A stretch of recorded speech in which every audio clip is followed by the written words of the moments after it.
तो फ्लूइड के 7वें लेक्चर में हम लोग अपने फ्लूइड स्टैटिक्स के डिस्कशन को आगे बढ़ाते हैं। फ्लूइड स्टैटिक्स में हम लोग प्रॉपर्टीज ऑफ फ्लूइड पढ़ रहे थे। लास्ट क्लास में हम लोग प्रॉपर्टीज ऑफ फ्लूइड पढ़ रहे थे। दो प्रॉपर्टी पढ़ी है। पहला प्रॉपर्टी कि प्रेशर जो होता है किसी फ्लूइड कॉलम की वजह से वो कितना होता है, h rho g। और दूसरा हम लोग पढ़े थे हाइड्रोस्टैटिक पैराडॉक्स। हाइड्रोस्टैटिक पैराडॉक्स जिसमें हम लोग ये सीखे थे कि फोर्स ड्यू टू स्लाइंटिंग फेस कैसे निकाला जाता है, ये हम लोग सीख लिए थे। अब तीसरे प्रॉपर्टी पे आते हैं। तीसरा प्रॉपर्टी लिखिए, in a static liquid, in a static liquid comma pressure is same at same horizontal level। pressure is same at same horizontal level। मतलब स्टैटिक लिक्विड में, स्टैटिक फ्लूइड में प्रेशर सेम हॉरिजॉन्टल लेवल पे same होता है। क्या मतलब इसका? मान लीजिए एक कंटेनर है और इस कंटेनर में पानी रखा हुआ है या कोई भी लिक्विड रखा हुआ है और ये सिस्टम स्टैटिक है। ये क्या है? सिस्टम है स्टैटिक है, रुका हुआ है। तो अगर कोई भी एक हॉरिजॉन्टल लेवल कंसीडर करें, इस हॉरिजॉन्टल लेवल पे अगर बात करें तो जो प्रेशर यहां पे होगा वही प्रेशर यहां पर भी होगा। ये P1 और P2 क्या होगा? इक्वल है। सेम हॉरिजॉन्टल लेवल पे सेम लिक्विड में प्रेशर सेम। इस बात को अगर आप प्रूफ करना चाहें तो प्रूफ कर सकते हैं। आप क्या कीजिए, यहां पे एक सिलिंड्रिकल शेप का फ्लूइड का कॉलम ले लीजिए। इस सिलिंड्रिकल के शेप का फ्लूइड का एक कॉलम ले लीजिए। ठीक, हम लोग ये कह रहे हैं कि मान लिया जाए यहाँ प्रेशर P1 है, तो यहाँ P1 की वजह से ऐसे फोर्स लगेगा। फोर्स जो होता है वो सरफेस के परपेंडिकुलर लगता है, तो इस सरफेस पर P1 की वजह से फोर्स इधर की तरफ लगेगा P1 into A के बराबर, और P2 की वजह से इधर की तरफ से फोर्स लगेगा कितना? P2 into A के बराबर। ठीक है, अब ये जो कॉलम है फ्लूइड का, इसको हम लोग क्या कहेंगे? Fluid column. ये जो फ्लूइड कॉलम है ये रुका हुआ है कि चल रहा है? दिस फ्लूइड कॉलम ये क्या है? एट रेस्ट है। बोलिए क्या है? At rest. और रेस्ट का मतलब क्या होता है? नेट फोर्स इस पर जीरो होगा। मतलब जितना फोर्स 10 लगेगा उतना ही force, and this implies P1 is equals to P2। इस वजह से दोनों जगह प्रेशर सेम होता है। लेकिन ऐसा तभी जब ये सिस्टम रुका हुआ हो। तो हम लोग देखेंगे अगर सिस्टम चल रहा हो तब दोनों जगह प्रेशर सेम नहीं होगा। तब ये लिक्विड सरफेस भी ऐसा हॉरिजॉन्टल नहीं रहेगा, वो इंक्लाइन हो जाएगा। कितने एंगल पे इंक्लाइन हो जाएगा वो सारा कुछ हम लोग निकालेंगे। लेकिन इस पॉइंट पर बेस्ड एक डिवाइस हम लोग को पढ़ना है जिसका नाम है manometer. Manometer, manometer pressure measurement का एक डिवाइस होता है। हम लोग बैरोमीटर के बारे में केटीजी थर्मो में बहुत डिटेल में चर्चा करते हैं, तो वो हम लोग यहां नहीं करेंगे। मैनोमीटर के बारे में चर्चा करेंगे हम लोग। मैनोमीटर या कहीं कहीं इसको लिखा रहता है you tube manometer. You tube manometer, U shape का होता है इसलिए इसको क्या बोलते हैं? You tube manometer. इसी प्रिंसिपल पे काम करता है। Device based on this principle, device based on this principle. इसी प्रिंसिपल पे बेस्ड ये डिवाइस है। इसका नाम क्या है? मैनोमीटर। कैसा दिखता है? देखिए ऐसा दिखता है, यू शेप का, और इस पर खूब धूमधाम से सवाल पूछे जाते हैं।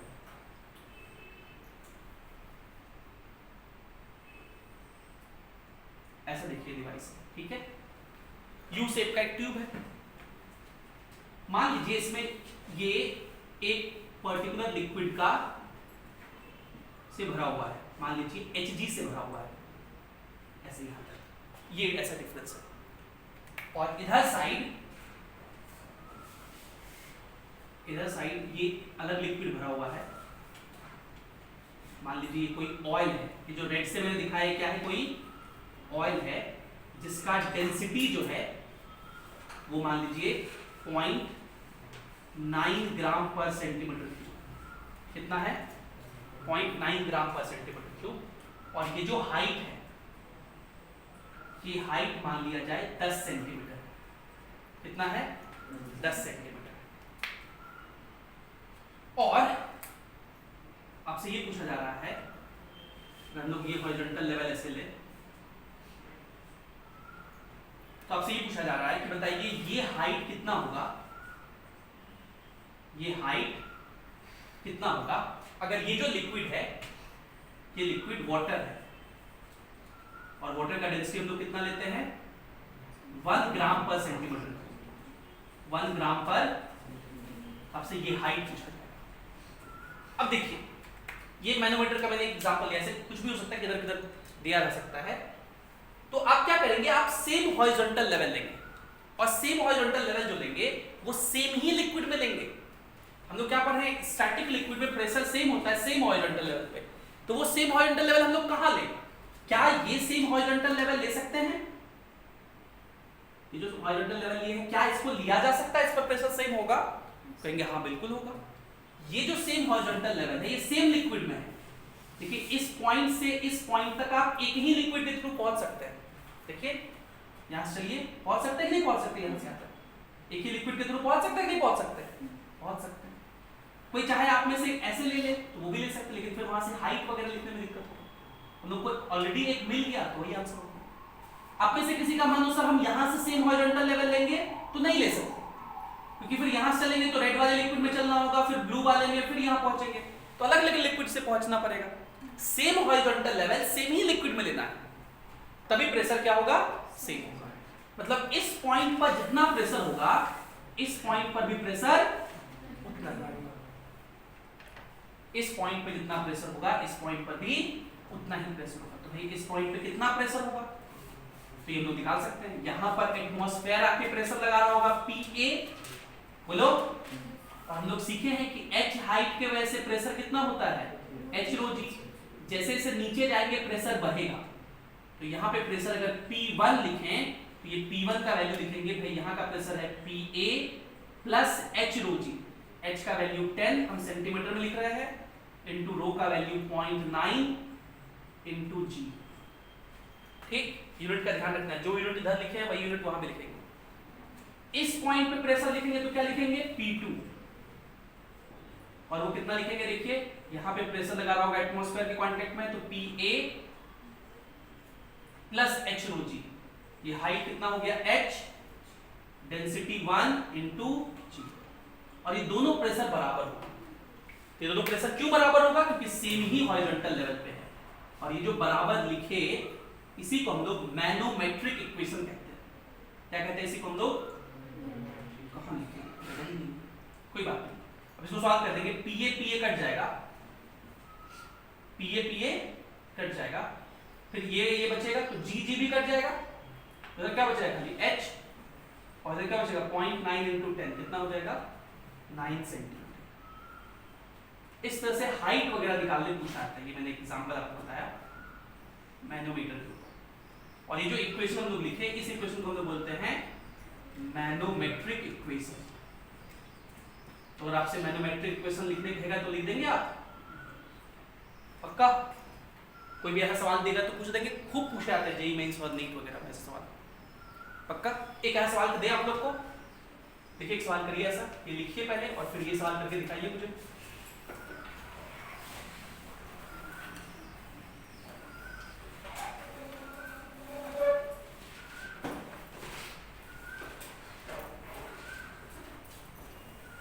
ये देखिए YouTube मैनोमीटर है,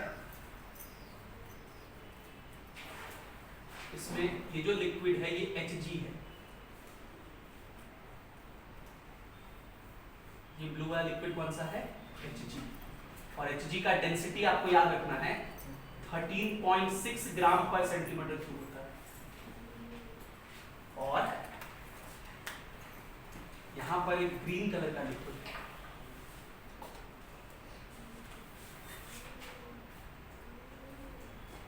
ठीक है। ये जो लिक्विड है इसका डेंसिटी है, मान लीजिए ये ऑयल है कोई, जिसका डेंसिटी है 0.8 ग्राम पर सेंटीमीटर क्यूब, और यहां पर भी एक लिक्विड है। ये जो लिक्विड है इसका डेंसिटी आपसे पूछा गया, ठीक, और आपको कुछ हाइट दिए हुए हैं।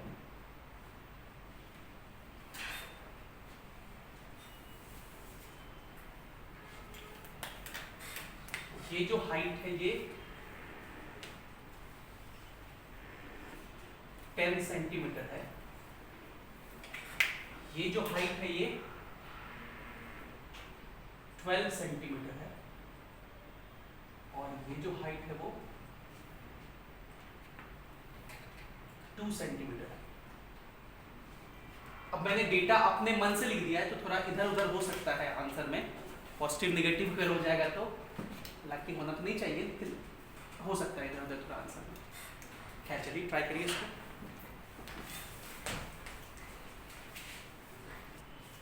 इस वाले डेंसिटी को 15 कर दीजिए, तभी सॉल्व हो पाएगा। ये 15 ग्राम पर सेंटीमीटर क्यूब कर दीजिए, बाकी हाइट सब सेम है। ये 15 कर दीजिए, इसको हम 0.9 लिखे थे, 8 लिखे थे ना, उसको 15 करके सॉल्व करिए।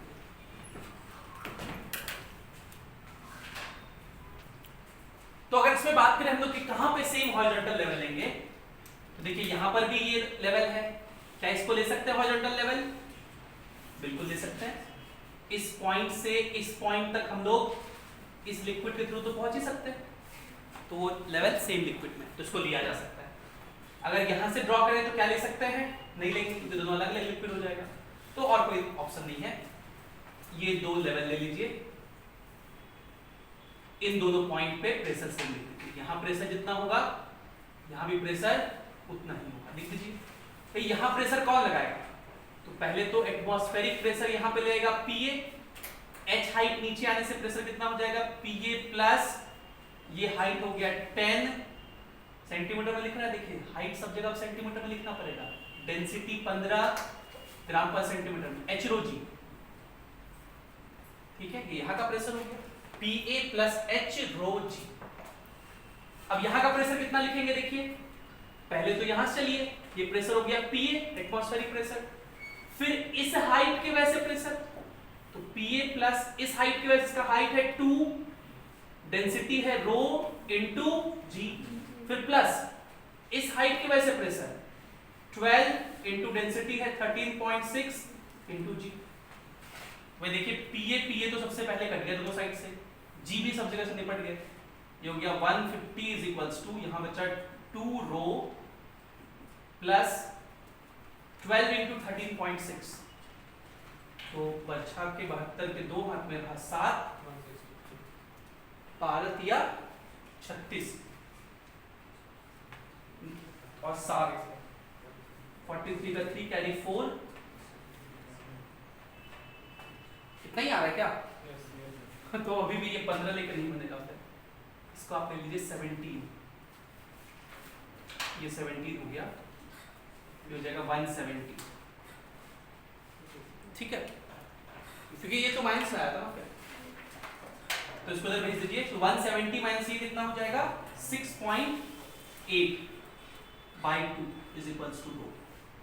देयरफॉर रो का वैल्यू कितना हो जाएगा? 3.4 ग्राम पर सेंटीमीटर। मतलब अब हम तो यहाँ पे एग्जैक्ट वैल्यू इसलिए नहीं दे पा रहे कि न्यूमेरिकली कुछ भी दिया जा सकता है, क्वेश्चन में इस तरह से रहेगा, यहाँ हमको बार बार चेंज करना पड़ा ताकि क्वेश्चन सॉल्व हो सके। क्वेश्चन ऐसा दिया रहेगा जो आप सॉल्व कर लें, समझ गए? मैनोमेट्रिक इक्वेशन लिखना है तो इस तरह से हम लोग मैनोमेट्रिक इक्वेशन लिखते हैं।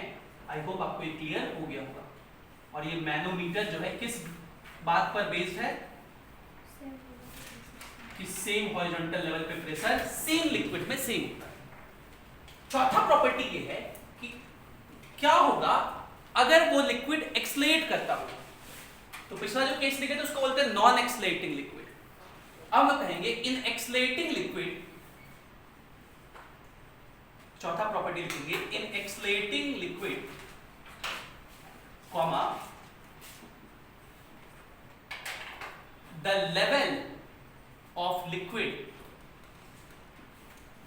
becomes inclined. The level of liquid becomes inclined. जब एक्सलेट करता है तो लेवल ऑफ लिक्विड इंक्लाइंड हो जाता है, जिसका जो एंगल ऑफ इंक्लिनेशन थीटा होता है उसको निकालने के लिए फॉर्मूला होता है tan theta is equals to a by g, या आप यहां से लिख सकते हो a is equals to g tan theta. a is equals to g tan theta mechanics में हम लोग को पहले भी मिला है लॉज ऑफ मोशन में। जब लॉज ऑफ मोशन पढ़ते हैं तो वहां हम लोग पढ़े थे, अगर कोई इंक्लाइंड प्लेन पे कोई वेज रखा, कोई इंक्लाइंड प्लेन पे कोई ब्लॉक रखा हो, कि सिस्टम कितने से आगे बढ़े ताकि वो ब्लॉक स्लाइड नहीं करे, a is equals to g tan theta होता है। यहां पर भी जो लिक्विड इंक्लाइंड होता है उसका एंगल निकालने के लिए यही फॉर्मूला है, a is equals to g tan theta, theta हो जाएगा tan inverse a by g। इस बात को समझते हैं क्या कहना चाह रहे हैं। मान लीजिए एक कंटेनर है ये, और इस कंटेनर में ऐसा लिक्विड है, ठीक, और ये सिस्टम आगे की तरफ अगर एक्सलेट करे ए से तो क्या होगा। आप सोचिए ये सिस्टम अगर आगे एक्सलेट करे तो ये जो लेवल है इधर साइड बढ़ जाएगा और इधर साइड थोड़ा घट जाएगा, मतलब ये सिस्टम ऐसा दिखने लगेगा, इधर थोड़ा घटेगा और इधर थोड़ा बढ़ जाएगा ताकि वॉल्यूम सेम रहे, ठीक, ऐसा दिखने लगेगा ये सिस्टम। समझ पा रहे हैं आप मेरी बात? ये सिस्टम ऐसा दिखने लगेगा। तो आप देखिए ये जो लिक्विड का सरफेस है, ये जो लिक्विड का सरफेस है, ये सरफेस पहले तो हॉरिजॉन्टल था, अब हॉरिजॉन्टल से थीटा एंगल पे इंक्लाइन हो गया। अगर ये इधर एक्सलेट कर रहा है तो इधर वाला सरफेस आगे चलता जाएगा। ये थीटा कितना होगा उसी के लिए फॉर्मूला लिखिए। अब मैं इसको अभी डिराइव करके दिखाता हूं आपको कैसे ये tan theta is equals to a by g हुआ। आप फिर से क्या करिए, यहां पर एक सिलिंड्रिकल लिक्विड कॉलम ले लीजिए। ये लोग क्या कंसीडर कर लिए, एक सिलिंड्रिकल लिक्विड कॉलम, ठीक है। अब ये वाला पॉइंट तो एटमॉस्फेयर के कांटेक्ट में है, ये वाला पॉइंट किसी कांटेक्ट में है, मतलब यहां पर जो प्रेशर लगेगा वो एटमॉस्फेरिक प्रेशर लगेगा, जिसके वजह से फोर्स कितना होगा, atmospheric pressure Pa into area, इसका क्रॉस सेक्शन एरिया A लिख रहा है। यहां पे प्रेशर Pa होगा, लेकिन इस h हाइट की वजह से, मान लीजिए ये h हाइट है, तो यहां पर जो प्रेशर लग रहा होगा वो कितना लिखेंगे, Pa प्लस h रो जी, ये प्रेशर होगा इनटू एरिया। बोलो ये फोर्स लग रहा होगा। क्या यहां तक क्लियर है? और देखिए ये प्रेशर यहां ज्यादा है, ये प्रेशर से कम है, सेम हॉरिजॉन्टल लेवल पे प्रेशर सेम नहीं है क्या सेम? तो एक्सलेटिंग फ्लूइड में हम लोग लिख लेते हैं, in accelerating fluid pressure at same horizontal level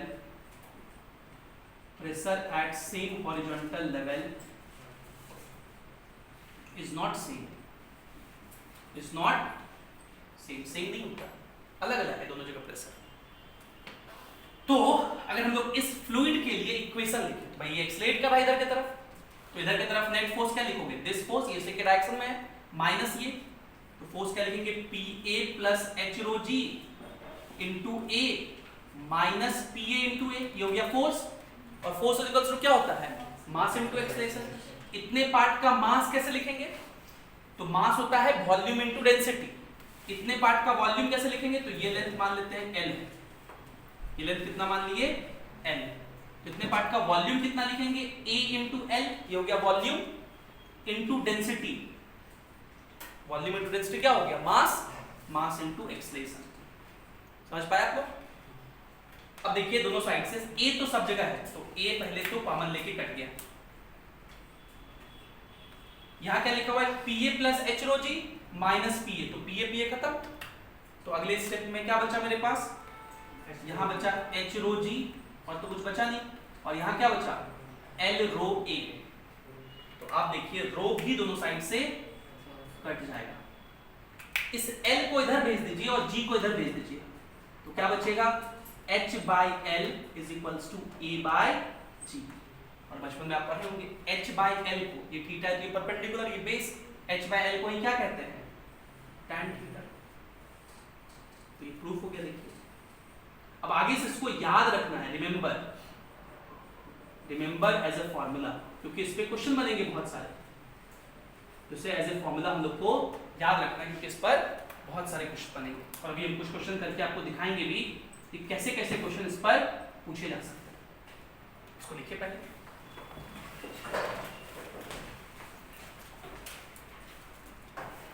देखिए इस बार मैंने फिर से एक मैनोमेट्रिक ट्यूब लिया है और इसको एक्सलेट करा रहे हैं लोग इधर।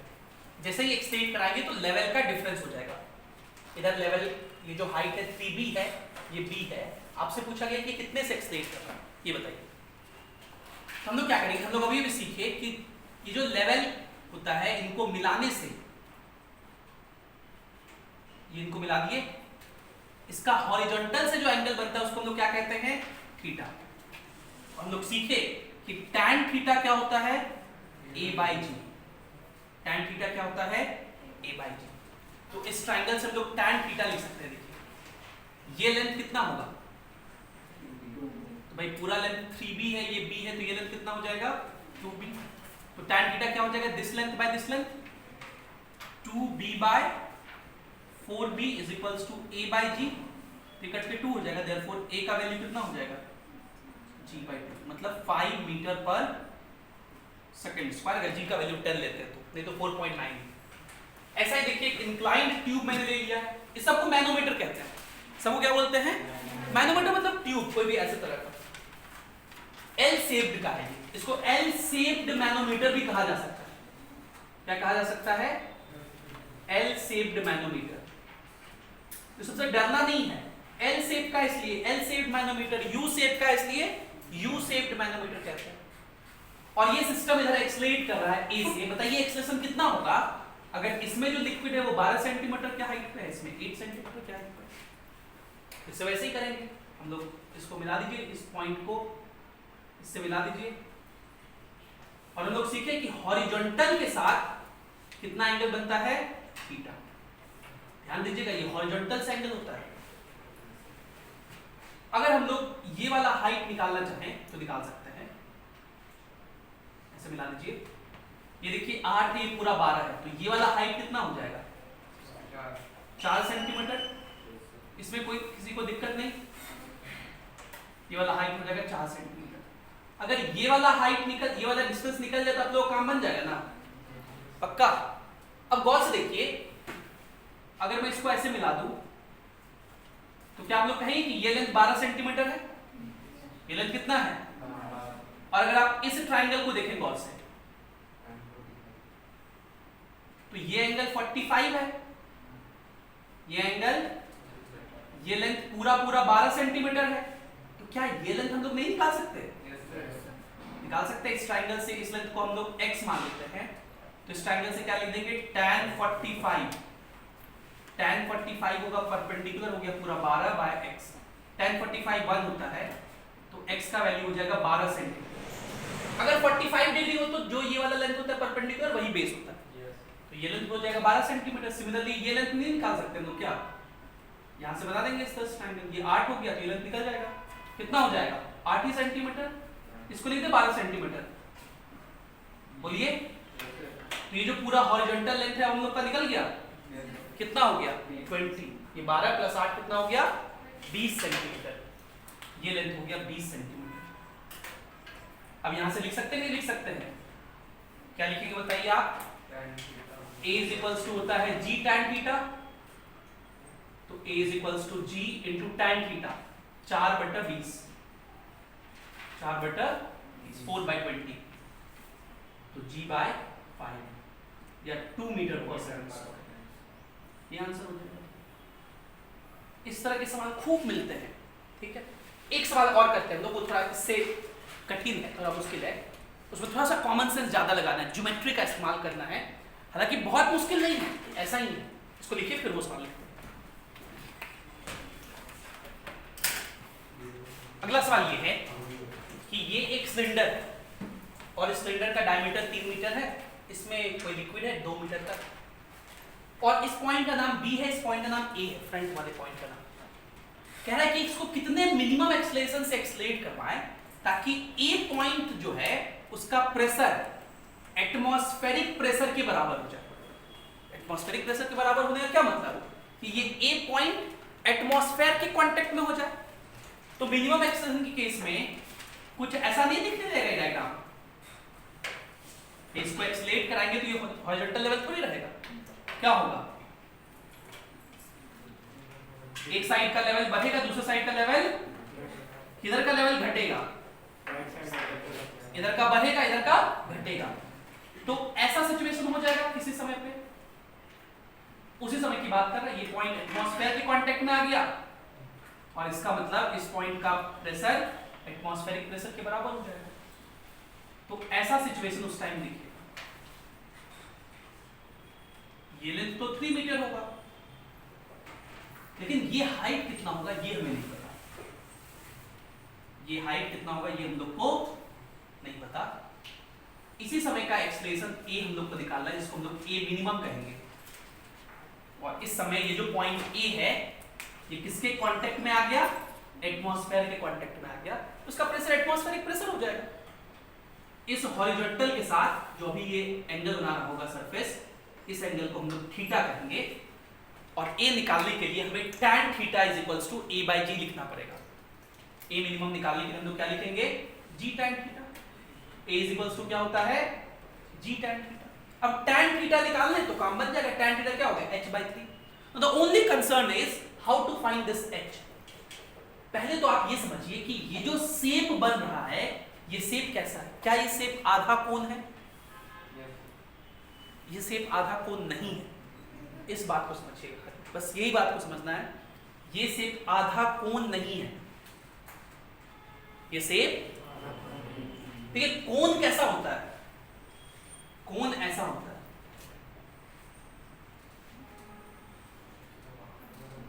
है ना। तो आधा कोण कैसा दिखेगा, ऐसे मिटाएंगे। ये जो पार्ट है, ये जो हाइट है वो उसके सेंटर से पास करेगा और ये पूरा सर्कल नहीं दिखेगा आपको, ये आधा सर्कल दिखेगा। इसको ना आधा कोण कहते हैं। लेकिन यहां देखिए ऐसा नहीं है, ये तो सर्कल के एंड पे हिट कर रहा है, ये पूरा सर्कल यहां दिख रहा है। समझ रहे हैं मेरी बात। इसको बेसिकली हाफ सिलेंडर कहते हैं। भाई यहां तक ये सिलेंडर है और आधा ऐसे कट कर दिए हैं, इसको क्या कहते हैं, हाफ सिलेंडर। तो ये जो शेप है इसको क्या बोलते हैं, हाफ सिलेंडर। ये हाफ कोण नहीं है। और हाफ सिलेंडर का वॉल्यूम कितना होगा, pi r square h by 2। Pi r square h by 2 होगा। अब वॉल्यूम तो सेम रहना है, जितना पानी यहां था वही पानी यहां है। तो यहां वाले पानी का वॉल्यूम कितना लिखोगे, पाई आर स्क्वायर एच, एच है 2, रेडियस तो सेम रहा है दोनों का, तो इन दोनों को बराबर कर दीजिए। पाई आर स्क्वायर इंटू 2, जब हम लिख देते हैं वॉल्यूम रिमेन्स कांस्टेंट। तो यहाँ का वॉल्यूम का, सिलेंडर का वॉल्यूम पता है ना आप लोग को, पाई स्क्वायर एच, और यहाँ हाफ सिलेंडर था तो पाई स्क्वायर एच बाई 2, वो उसके बराबर कर दिए। तो देखिए पाई स्क्वायर कट जाएगा, 2 2 इधर चला जाएगा, तो h इज इक्वल्स टू कितना हो जाएगा, 4 मीटर। आगे से इतना नहीं भी करके आप सीधा सीधा कह सकते हैं कि भाई ये इधर नीचे आया, ये ऊपर जाएगा, तो कितना हाइट ऊपर जाएगा, 2 ही मीटर और ऊपर चला जाएगा। बाय सिमेट्री आप सीधा सीधा कितना कह सकते हैं, 2 मीटर और ऊपर चला जाएगा। टोटल हाइट कितना हो जाएगा, 4 मीटर। बाकी हम आपको सॉल्व करके दिखाए वो 4 मीटर कैसे आया। अब तो ये एक लाइन में निकल गया ना। ए मिनिमम कितना हो जाएगा, g into tan theta. tan theta कितना हो जाएगा, 4/3। तो आंसर कितना हो जाएगा, डायरेक्ट 4g/3 लिख दे, ये आंसर हो जाएगा। ऐसे सवाल खूब पूछा आता है। और आज की क्लास का डिस्कशन हम लोग इसी सवाल के साथ खत्म करते हैं। अगली क्लास में हम लोग यहीं से आगे कुछ और प्रॉपर्टीज, कुछ और पॉइंट्स और कुछ और क्वेश्चन के साथ मिलेंगे। Thank you for being with us. Have a great day.